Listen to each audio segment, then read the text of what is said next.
Hello everyone, कैसे हो आप सब लोग। जैसे कि आपको पता है कि हमने लूसेंट जीके की सीरीज़ शुरू की हुई थी और उसी को कंटिन्यू करते हुए आज हमारी सीरीज़ है ज्योग्राफी पार्ट के अंदर। और आज हम पढ़ने वाले हैं बहुत ही इम्पॉर्टेंट चैप्टर या बहुत ही इम्पॉर्टेंट कंसेप्ट जो जिसमें हर बार हर एग्ज़ाम में कहीं ना कहीं से क्वेश्चंस ज़रूर आते हैं। जी हाँ, बिल्कुल सही समझा। आज हम बात कर रहे हैं हमारे सोलर सिस्टम के। तो देखिए, वैसे तो सोलर सिस्टम के पे जो लेक्चर है वो 3 पार्ट्स में आएंगे, क्योंकि ये बहुत ही बड़ा चैप्टर है, बहुत ही बड़ा कंसेप्ट है। लेकिन हम कोशिश करेंगे कि इसको अच्छे से अच्छे कवर करें, सारी नॉलेज जितने भी इंफॉर्मेशन है या जितने भी क्वेश्चंस इसमें बनते हैं हम सबको डिस्कस करें। तो चलिए स्टार्ट करते हैं हमारा आज का कंसेप्ट, सोलर सिस्टम। सबसे पहले तो देखिए, आपको ये जो फोटोग्राफ दिख रही होगी हमारे स्क्रीन पे, तो ये है सोलर सिस्टम। ये जो बीच में आपको बहुत ही ज़्यादा ब्राइट लाइट वाली बॉडी, सेलेस्टियल बॉडी जो आपको दिख रही है, वो है हमारा सन। और उसके आसपास जितने भी हैं सारे के सारे प्लैनेट्स, जो कि एक इलिप्टिकल ऑर्बिट में अर्थ सन के अराउंड रिवॉल्व करते रहते हैं। क्यों? जस्ट बिकॉज ऑफ ग्रेविटी है खुद की सन की भी, जो कि उसको बांधे हुए हैं सभी प्लैनेट्स को, और वो उसके अराउंड क्या करते हैं, रिवॉल्व करते हैं। और जितने भी आप ये जो मार्स है और मार्स और जुपिटर के बीच में या जितनी भी जगह देख रहे हैं आप, ये जो ऑर्बिट हैं, इसमें मोस्टली क्या है, एस्ट्रॉइड्स हैं। जितने भी बड़े बड़े पत्थर हैं वो सब भी आपको दिख रहे होंगे, और भी बहुत सारी चीज़ें हम पढ़ेंगे आज के लेक्चर में। तो सबसे पहले स्टार्ट करते हैं स्टार्स से। तो सबसे पहले तो देखिए कि स्टार्स होते क्या हैं। अगर बात करें कि जो स्टार है ना, वो बहुत बड़े बड़े क्लम्प्स होते हैं, किसके, डस्ट और गैसेस के। किसी भी नेबुला के अंदर, नेबुला जैसे कि कोई भी एक बहुत बड़े क्लाउड से बन जाते हैं ना, डस्ट और गैसेस के। तो इस तरीके से होते हैं स्टार असलियत में। और क्या होता है, मतलब गुच्छे की तरह बहुत सारे डस्ट और अलग अलग टाइप की गैसेस, वो क्या होती हैं, साथ में इकट्ठी हो जाती हैं। किसकी वजह से? ग्रेविटी की वजह से। और वहाँ पे जितनी भी बहुत सारी हॉट बर्निंग गैसेस होती हैं, और जब वो गैसेस बर्न करती हैं तो हमें क्या दिखता है, ऐसे लगता है जैसे कि कोई चीज़ शाइन कर रही है, ट्विंकल कर रही है। इसीलिए हम कहते हैं कि स्टार्स के पास क्या है, खुद की लाइट होती है। क्यों? क्योंकि वो एमिट करते हैं लाइट। देखिए, अगर बात करें सन और मून की, नहीं, स्टार और मून की, तो स्टार के पास खुद की लाइट होती है। लेकिन अगर वहीं मून की बात करें तो मून के पास खुद की लाइट नहीं होती। वो क्या करता है, सन की लाइट को रिफ्लेक्ट करता है, या फिर हमें तभी दिखता है जब सन की लाइट उस पर गिरती है। तो स्टार की बात करें तो हमने देख ही लिया कि स्टार की क्या होती है, खुद की लाइट होती है। और वो क्या होते हैं, बहुत ही ज़्यादा बड़े होते हैं। हमें छोटे इसलिए दिखते हैं क्योंकि उनका जो डिस्टेंस है वो हमसे क्या है, हमारे अर्थ से बहुत ज़्यादा दूर है, इसलिए वो हमको बिल्कुल छोटे छोटे दिखाई देते हैं। फिर जो उनकी लाइट आती है हमारे पास, वो कम से कम 4.3 ईयर्स यानी कि 4 साल से भी ज़्यादा का टाइम ले लेती है, और तब हमारे पास क्या करती है, पहुंचती है। और जो हमारा नेक्स्ट यानी कि सबसे नियरेस्ट स्टार कौन सा है, वो है प्रोक्सिमा सेंट्योरी। फिर वहीं अगर हम बात करें किसकी, सोलर सिस्टम की, तो हमारा जो सोलर सिस्टम है उसके अंदर क्या क्या है, सन है, 8 प्लैनेट्स हैं, और उनकी क्या है, खुद की सैटेलाइट्स हैं। सैटेलाइट्स की अगर हम यहाँ बात करें तो सबकी क्या है, नेचुरल सैटेलाइट्स को ही हम यहाँ पे क्या मानते हैं, सैटेलाइट्स। अभी हम यहाँ पे आर्टिफिशियल सैटेलाइट्स की बात नहीं कर रहे हैं जो इंसानों ने छोड़ी है। हमारे सोलर सिस्टम के अंदर जो नेचुरली प्रेजेंट है वो क्या क्या है, सन है, 8 प्लैनेट्स हैं, और क्या है, बहुत छोटी छोटी थाउजेंड्स ऑफ बहुत छोटी छोटी बॉडीज़ हैं, सेलेस्टियल बॉडीज़। कौन कौन सी? अलग अलग एस्ट्रॉइड्स हैं, कॉमेट्स हैं, मेटियोर्स हैं। ये सब कुछ है। ये क्या किस चीज़ के बने हुए हैं? बहुत बड़े बड़े ह्यूज पत्थर। आपने मतलब न्यूज़ में भी देखा होगा कि भाई कोई ऐसा उल्का पिंड आ रहा है, धरती से टकरा सकता है, ये वो। और जो होते हैं मिट्योर्स, जो टूटते तारे हम देखते हैं ना, तो ये सब क्या है, ऐसे बहुत थाउजेंड्स ऑफ थिंग्स हैं छोटी छोटी, कहाँ पे, हमारे सोलर सिस्टम में। फिर अगर सेंटर की बात करें तो हमारे सोलर सिस्टम के सेंटर में क्या है, सन है। और जितनी भी सेल बॉडीज़ हैं वो क्या है, उसके अराउंड रिवॉल्व कर रही हैं, जितने भी प्लैनेट्स हैं सभी के सभी। फिर अगर आप सोच रहे होंगे कि भाई ऐसे कैसे रिवॉल्व करती हैं, इतनी सारे प्लैनेट्स हैं वो रिवॉल्व कर रहे हैं और गिरते क्यों नहीं हैं, तो वो ऐसा इसीलिए है, क्योंकि सन के पास खुद का क्या है, ग्रेविटेशनल फोर्स है, जिसकी वजह से सभी जो प्लैनेट्स हैं ना, वो क्या कर रहे हैं, उसके अराउंड रिवॉल्व कर रहे हैं। इसकी एक एग्जांपल से मैं आपको समझा सकती हूँ। जैसे कि मान लीजिए कोई भी पर्सन ए है, वो खड़ा है एक जगह पे, और उसने क्या किया, एक पत्थर लिया और उसको एक पर्टिकुलर धागे से या एक डोरी से उसने बांध लिया, और वो क्या कर रहा है, अपने सर के ऊपर उसको गोल गोल गोल गोल घुमा रहा है। तो पत्थर क्या कर रहा है, सर्कुलर मोशन में घूम रहा है ना। तो इसी तरीके से जितने भी प्लैनेट्स होते हैं वो क्या करते हैं, सर्कुलर या फिर एलिप्टिकल ऑर्बिट में उसी तरीके से घूमते हैं। और उस धागे को हम एक तरीके से मान सकते हैं ग्रेविटेशनल फोर्स या फिर सेंट्रीपिटल फोर्स, जो किसकी वजह से है, सन की वजह से। और उस पत्थर पे किसकी वजह से है, जो पर्सन ए उसको घुमा रहा है। तो इसीलिए जितने भी प्लैनेट्स हैं वो क्या कर रहे हैं, रिवॉल्व कर रहे हैं सन के अराउंड। फिर जो प्लैनेट्स हैं वो कौन से ऑर्बिट में रिवॉल्व करते हैं, वो एक एलिप्टिकल ऑर्बिट में रिवॉल्व करते हैं। देखिए ये बिल्कुल क्या है, सर्कुलर ऑर्बिट नहीं है उनका। अगर मान लीजिए कोई एक सर्कल है, उसको जब हम उसकी दोनों साइड्स को पकड़ के थोड़ा सा खींच देंगे ना, तो वो क्या बन जाएगा, थोड़ा सा एलिप्टिकल ऑर्बिट बन जाएगा। फिर अगर शुरुआत करें कि भाई कौन कौन से प्लैनेट्स हैं, तो सबसे, जो सन है ना उसके सबसे नियरेस्ट जो प्लैनेट है वो है मरकरी। और सबसे दूर जो प्लैनेट है वो है नेपच्यून। देखिए अब पहले सबसे दूर कौन सा था, पहले था प्लूटो, लेकिन फिलहाल क्या किया, प्लूटो को प्लैनेट की कैटेगरी से निकाल दिया गया है। तो इसीलिए जो सबसे फारदेस्ट प्लैनेट है वो है नेपच्यून, और सबसे जो नियरेस्ट प्लैनेट है वो है मरकरी।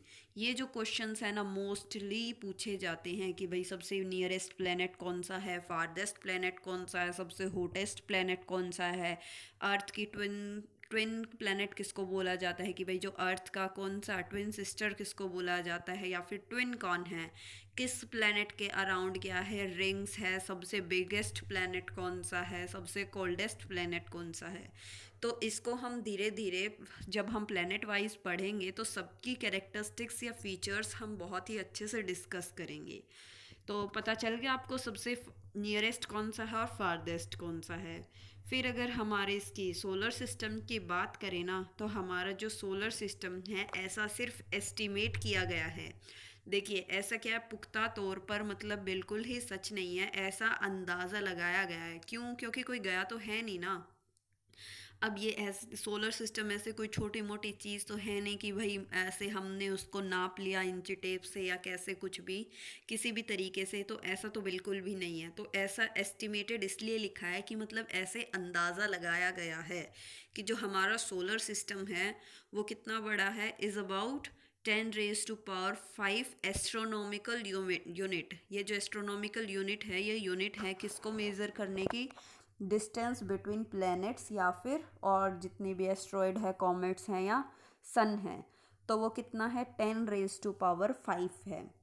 फिर जो सोलर सिस्टम है वो उसमें सबसे ज़्यादा डोमिनेटिंग कौन है, यानी कि सबसे ज़्यादा किसका प्रभाव है, तो वो है सन का। जिसके अंदर क्या है, अबाउट 99.9% जो मैटर है ना पूरे सोलर सिस्टम का, वो किसके पास है, सन के पास है। और पूरे जितने भी सोलर सिस्टम में जो ओनली सोर्स ऑफ एनर्जी है, यानी कि लाइट एनर्जी कहाँ से आती है, सन से ही आती है। हमारे अर्थ पे भी अगर हम बात करें, नेचुरल सोर्स ऑफ एनर्जी कौन है, ओनली सन है। क्योंकि हमें जितनी भी एनर्जी मिलती है नेचुरली तरीके से, तो वो कहाँ से आती है, सन से ही तो आती है ना। तो जो ओनली पूरे सोलर सिस्टम का भी जो ओनली सोर्स है ना वो सिर्फ सन ही है। और अगर प्लूटो की बात करें तो वो एक ड्वार्फ प्लेनेट है, यानी कि बहुत ही छोटा सा। और ये क्या था, ये इतनी दूर था प्लूटो प्लेनेट कि मतलब 1 साल से भी बहुत ही ज़्यादा टाइम लेता था ये अपने उसको ऑर्बिट को अपने एक रिवॉल्यूशन को कंप्लीट करने के लिए। और क्या था, इसका जो इलिप्टिकल ऑर्बिट था ना वो दूसरे प्लैनेट्स को क्रॉस भी करता था। अगर हम अभी तक की बात करें तो कोई सा भी प्लैनेट ऐसा नहीं है जो दूसरे के ऑर्बिट को क्रॉस करता हो। ऑर्बिट होता है रास्ता, सबका क्या है, एक डिफरेंट पाथ है। और वो क्या करते हैं, उसी पाथ के अराउंड, सन के अराउंड रिवॉल्व करते हैं, उसी पाथ में रह के। लेकिन जो प्लूटो था ना वो क्या था, दूसरे प्लैनेट्स के ऑर्बिट को क्रॉस करता था। इसीलिए और भी बहुत सारी खामियां थी, यानी कि अलग अलग प्रॉपर्टीज थी प्लूटो की, इसीलिए उसको क्या कर दिया, निकाल दिया गया प्लैनेट की कैटेगरी से। फिर अगर बात करें कि जो हमारे प्लैनेट्स हैं कौन कौन से, सबसे पहले है मरकरी, सेकंड नंबर पे है विनस, फिर है अर्थ, मार्स, जुपिटर, सैटर्न, यूरानस और नेपच्यून। तो इसमें से जो सबसे पहले 4 प्लैनेट्स हैं ना उनको बोला जाता है टेरेस्ट्रियल प्लैनेट्स। फिर जो जुपिटर, सैटर्न और यूरेनस और नेपच्यून है ना इनको बोला जाता है गैसियस प्लैनेट। ठीक है, क्योंकि यहाँ पे क्या है, जो गैसियस थिंग्स है वो ज़्यादा डोमिनेट करती है। और जो फर्स्ट 4 प्लैनेट है वहाँ पे क्या है, टेरेस्ट्रियल, यानी कि जो लैंड है, सॉइल है, बाकी सब चीज़ें भी हैं। तो इसीलिए इनको क्या कर दिया, कैटेगरी वाइज डिवाइड कर दिया। फिर जो मेंबर ऑफ सोलर सिस्टम है, सबसे पहले आता है सन। सन क्या है, बिल्कुल सोलर सिस्टम के सेंटर में है, ठीक है, ये हमें पता है। सेकंड, कि जो साइज है किसका, सन का, वो क्या है, 13 लाख टाइम्स ज़्यादा है किससे, अर्थ से। तो आप सोच सकते हैं कि जो सोलर सिस्टम के अंदर जो सन है वो क्या है, कितना बड़ा, ह्यूज होगा। मतलब पास से तो हमें बिल्कुल मतलब हमारे अर्थ से तो हमें छोटा सा दिखता है, इतना बड़ा नहीं दिखता। लेकिन सन क्या है, बहुत बड़ा है। और क्या है, 13 लाख टाइम्स बड़ा है अर्थ से। और ये क्या है, नियरेस्ट स्टार है किसके, अर्थ के। फिर जितनी भी अर्थ पे जितनी भी सोर्स ऑफ एनर्जी आती है जीने के लिए, लाइफ के लिए, उसके लिए कौन रिस्पॉन्सिबल है, सन ही रिस्पॉन्सिबल है। अगर हम सन की डायमीटर की बात करें तो वो है 14 लाख किलोमीटर्स हैं, देखिए आप सोच सकते हैं। और जो अगर हम उसकी कम मैटर की बात करें कि भाई किस किस चीज़ से कौन कौन सी जो गैसेस हैं सन पे प्रेजेंट है, तो उसमें जो 71% गैसेस हैं वो है हाइड्रोजन, और जो 26.5% है वो है हीलियम, और बाकी जो बच गया 2.5% उसमें क्या है, अदर एलिमेंट्स हैं। जैसे कि कोई भी गैस हो गई या फिर कोई भी जो एलिमेंट है ना वो क्या है, बाकी का 2.5% है। जो सबसे मेन जो गैसेस है सन पे प्रेजेंट वो है हाइड्रोजन और हीलियम। फिर अगर हम सन पे बात करें कि जो एनर्जी है वो हीट और लाइट है वो किस तरीके से प्रोड्यूस होती है, तो वो होती है न्यूक्लियर फ्यूजन से। अब आप सोच रहे होंगे कि जो न्यूक्लियर फ्यूजन है वो कैसे क्या होता है। तो न्यूक्लियर फ्यूजन होता है जब गैसेस के अंदर क्या होता है, छोटे छोटे पार्टिकल्स होते हैं, जो भी वो एलिमेंट्स होते हैं, जितनी भी गैसेस हैं उनके क्या होते हैं, न्यूक्लियस होते हैं, एटम होते हैं। एटम के अंदर क्या होते हैं, छोटे छोटे न्यूक्लियस होते हैं। जब न्यूक्लियस क्या होते हैं, आपस में आके मिल जाते हैं, फ्यूज़ हो जाते हैं, उनमें से क्या निकलती है, एनर्जी निकलती है, हीट और लाइट। तो किसकी बात कर रहे हैं, अब सबसे ज़्यादा तो हाइड्रोजन है ना, तो हाइड्रोजन के अलग अलग एटम्स के न्यूक्लियस जब फ्यूज़ करेंगे तो क्या बनेगी, हीलियम गैस बन जाती है, यानी कि वो हीलियम में कन्वर्ट हो जाते हैं। और इससे फिर क्या निकलता है, हीट और लाइट निकलती है। और इससे क्या होता है कि जो टेम्परेचर है ना, सरफेस टेम्परेचर सन का, वो क्या है, बहुत ही ज़्यादा है, जितना हम क्या है अंदाज़ा भी नहीं लगा सकते। वो है 577 केल्विन। वहीं अगर हम इसकी डिग्री सेल्सियस में बात करें तो वो है 5504.85 डिग्री सेल्सियस है। वैसे ये इतना ज़्यादा आता नहीं है पेपर में, लेकिन फिर भी क्या है, हमको पता होना चाहिए। फिर अगर हम बात करें किसकी टेम्परेचर की, भाई जो सन है उसके सेंटर में कितना टेम्परेचर है, तो सेंटर में तो क्या है, और भी ज़्यादा है। कितना है ये आप खुद ही देख सकते हैं और अंदाज़ा लगा सकते हैं कि भाई कितना ज़्यादा टेम्परेचर है। फिर अगर हम बात करें कि जो सन है वो हमें क्या चमकता तो दिखता है, लाइट आती है, हीट आती है, तो जो उसके शाइनिंग सरफेस को हम क्या कहते हैं, तो उसके शाइनिंग सरफेस को हम कहते हैं फोटोस्फेयर। और ये हमें कैसा लगता है, एक डिस्क जैसा लगता है जिसमें से क्या निकलती है, एनर्जी आती है रेडिएशंस की फॉर्म में, अलग अलग वेव्स की फॉर्म में एनर्जी आती है। और ये रेडिएशंस ही किसका सोर्स है, एनर्जी का। यानी कि अगर हम बात करें हमारे अर्थ पे भी तो क्या आती है, सन रेज आती है ना, किसकी फॉर्म में, रेडिएशंस की फॉर्म में। फिर अगर ये जो सन है इसके पास क्या है, ये जो इसकी आउटर लेयर है ना सन के एटमॉस्फेयर की, वो भी किस चीज़ की बनी हुई है, बहुत ज़्यादा हॉट गैसेस की बनी हुई है, जिसको कहते हैं कोरोना।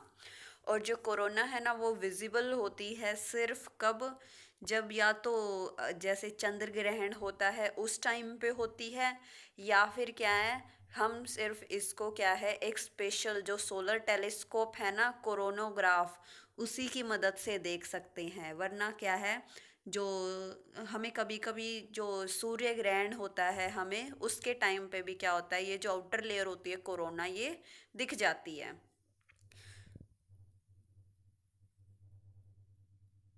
फिर अगर हम प्लैनेट्स की बात करें, क्या करते हैं, सारे के सारे जो सन के अराउंड रिवॉल्व करते हैं, हाँ, लेकिन उसके साथ में क्या है, बहुत सारे मिलियंस ऑफ स्टार्स भी हैं ऐसे हमारे सोलर सिस्टम में जो क्या करते हैं, रिवॉल्व करते हैं किसके अराउंड, सन के अराउंड। और किसकी स्पीड से, 70,000 किलोमीटर पर आवर की स्पीड से।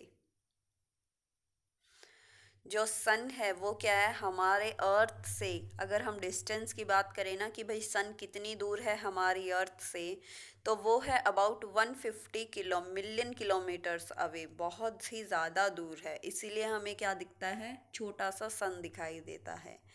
लाइट की अगर हम बात करें कि जो, ये तो सबको ही पता होगा, बचपन से ही हमें पढ़ाया जाता है कि जो सन की जो लाइट होती है उनको हमारी धरती तक आने में कितना टाइम लगता है, वो लगता है लगभग 8.5 मिनट लगती है। फिर अगर हम कुछ प्लैनेट्स की बात करें कि भाई कौन कौन से प्लैनेट्स हैं जो हमारे सोलर सिस्टम में आते हैं और वो क्या है, को क्या होते हैं, तो जो प्लैनेट्स हैं ना वो क्या है, ओपेक बॉडीज़ हैं, इनको हम सेलेस्टियल बॉडीज़ भी बोल सकते हैं।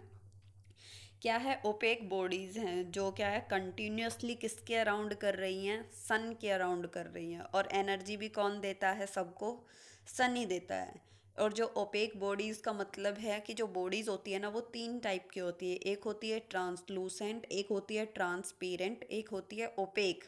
ये जो ऑब्जेक्ट्स होते हैं, देखिए ट्रांसपेरेंट होता है, वे ऑब्जेक्ट्स होते हैं जिनके आर पार बिल्कुल हम देख सकते हैं, जैसे कि ग्लास होते हैं खिड़की के, या फिर बिल्कुल प्योर प्लेन पॉलीथीन शीट होती है, हम उनके आर पार क्या है, देख सकते हैं, वो होते हैं ट्रांसपेरेंट। फिर अगर हम ट्रांसलूसेंट की बात करें तो जिनके आर पार हम धुंधला धुंधला देख सकते हैं, जैसे कि अगर मान लिए गिलास के ऊपर कोई ऑयल वगैरह लगा दे तो उसके आर पार हमें क्या दिखेगा, धुंधला दिखेगा ना, तो वो होती है ट्रांसलूसेंट। फिर आते हैं ओपेक। ओपेक वो बॉडीज़ होती है जिनके आर पार हम नहीं देख सकते, जैसे कोई भी दीवार हो गई, हमारे सामने दीवार है तो हमें ये थोड़ी नहीं दिखाई देगा कि भाई दीवार के पीछे क्या चल रहा है। तो उसी तरीके से जितने भी प्लैनेट्स हैं वो क्या है, ओपेक बॉडीज़ हैं, यानी कि हम उनके अंदर से क्या है, नहीं देख सकते कि भाई उनके अंदर क्या है, सेंटर में क्या है, या फिर एक प्लैनेट के दूसरी साइड क्या है। तो ये होती हैं ओपेक बॉडीज़। फिर अगर हम बात करें किसकी, कि भाई कितने नंबर ऑफ़ प्लैनेट्स हैं हमारे सोलर सिस्टम में, तो टोटल 8 प्लैनेट्स हैं। लेकिन हाल फिलहाल ही जो नासा ने एक नया प्लैनेट डिस्कवर किया था जिसका नाम था करला, लेकिन इसको क्या है, इतना ज़्यादा मतलब बढ़ाया नहीं जाता, हमें मोस्टली यही पढ़ाया जाता है solar system and our 8 planets. तो ये क्या है, आप देख भी सकते हो, क्या पता क्वेश्चन आ भी जाए या फिर ना भी आए। अगर सीक्वेंस की बात करें तो सबसे पहले आता है मरकरी, फिर आता है वीनस, अर्थ, मार्स, जुपिटर, सैटर्न, यूरानस और नेपच्यून। इनके जो फीचर्स हैं मैं आपको पार्ट 2 में बहुत ही अच्छे से पढ़ाऊंगी कि जो इनके क्या क्या फीचर्स हैं। जैसे कि जो मरकरी है वो सबसे नियरेस्ट है, वीनस है वो क्या है, सबसे हॉटेस्ट प्लेनेट है। और हॉटेस्ट क्यों है? क्योंकि मरकरी तो सबसे पास है, उसको होना चाहिए हॉटेस्ट, लेकिन वीनस क्या है, सबसे हॉटेस्ट प्लेनेट है। तो इन सब की विशेषताएं या जो फीचर्स है वो हम डिस्कस करेंगे आगे।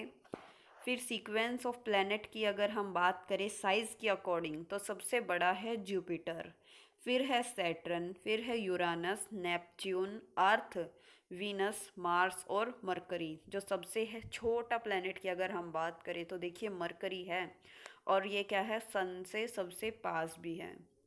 तो सबसे जो बड़ा है वो है जुपिटर, और सबसे स्मॉलेस्ट क्या है, सबसे स्मॉलेस्ट है मरकरी। क्लासिफिकेशंस की अगर हम बात करें तो हमने इसको क्या है, दो ग्रुप्स में डिवाइड किया है। किस तरीके से? जो 8 प्लैनेट्स हैं, अभी हमने पढ़ा था कि दो क्लासिफिकेशन है, एक है टेरेस्ट्रियल प्लैनेट्स और सेकंड है गैशियस प्लैनेट्स। तो जो स्टार्टिंग के 4 प्लैनेट्स हैं ना, मरकरी, वीनस, अर्थ और मार्स, ये हैं टेरेस्ट्रियल या फिर रॉकी प्लैनेट्स। क्यों? क्योंकि यहाँ पे जितनी भी चीज़ें बनी हुई है ना, मोस्टली जो मैटर मिलता है वो मिलता है रॉक्स का, रॉक, सॉइल, और भी बहुत बड़े बड़े पत्थर हैं, ये सब चीज़ें हमें यहाँ पे मिलती हैं। लेकिन जो लास्ट 4 प्लैनेट्स हैं, कौन से? जुपिटर, सैटर्न, यूरानस और नेपच्यून, जो 4 प्लैनेट्स हैं, इनको हम क्या कहते हैं, जोवियन प्लैनेट्स भी बोलते हैं या फिर गैशियस प्लैनेट्स भी बोलते हैं। क्यों? क्योंकि यहाँ पे क्या है, बहुत ही ज़्यादा गैसेस प्रेजेंट है। और जो स्टार्टिंग के जो 4 प्लैनेट्स हैं ना, कौन से? मरकरी, वीनस, अर्थ और मार्स, ये जो 4 प्लैनेट्स हैं ये थोड़े बहुत सिमिलर हैं किसके? अर्थ के। इसीलिए हम इनको टेरेस्ट्रियल प्लैनेट्स भी बोलते हैं। और जो बाकी के 4 बच गए उनको हम क्या बोलते हैं? Jovian planets. फिर अगर हम इनको और थोड़ा सा बहुत सेपरेट करें तो वो है इनर और आउटर प्लैनेट्स के बेस पे। किस तरीके से? देखिए, जो इनर प्लैनेट्स हैं वो कौन से हैं? जो सन के सबसे ज़्यादा नज़दीक है ना, 4 प्लैनेट्स, वो क्या है? इनर प्लैनेट्स हैं, मरकरी, वीनस, अर्थ और मार्स। और जो सन से थोड़ा दूर पड़ते हैं, यानी कि बहुत ही ज़्यादा दूर पड़ते हैं, वो है जुपिटर, सैटर्न, यूरानस और नेपच्यून। इसलिए इनको नाम दे दिया गया आउटर प्लैनेट्स, यानी कि ये क्या है, बाहर के प्लैनेट्स हैं। और जो इनर प्लैनेट्स हैं ये क्या है, सन के बहुत ही ज़्यादा पास हैं। और जो नेपच्यून आउटर प्लैनेट्स हैं ये क्या है, सन के थोड़ा दूर हैं।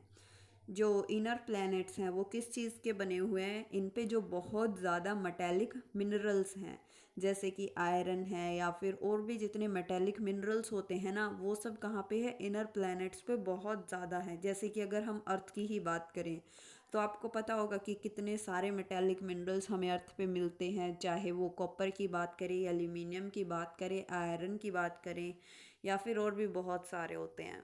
लेकिन जो लास्ट के 4 प्लैनेट्स हैं वो बने हुए हैं बहुत ही ज़्यादा हॉट गैसेस के। मेनली जो उनमें आती है सबसे ज़्यादा वो है हाइड्रोजन और हीलियम।